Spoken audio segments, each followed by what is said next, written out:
Rainin wayo. Denied. Yusuf Zamani, zo mana da Allah. To ai kenan, ga da nan.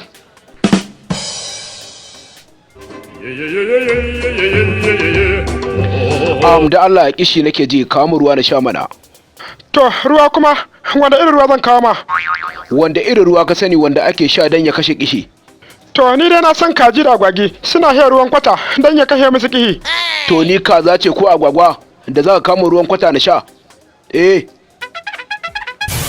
Ha ba kai kuwa, me zai saka fusata? Ban sani ba. Za ka kawo mu ruwan koko, idan ba za ka kawo ba ka gaya min. To ai kenan, naji, a me zan kawo maka ruwan, a buta ko a baho? Da Allah wayya kake min irin haka ne, an gaya maka wanka zan yi za ka kawo ruwa a baho? To, me kuma ya kawo wannan ɓacin ran? Kaga, za ka kawo mu ruwan ko sai na fita da kaina na nemo? Ha ba kai kuwa, tun daga na ai ba sai ka fita ba ko? Kawai kai zaman ka, zan nemo maka. To kai sauri ka kawo min, kishi nake ji.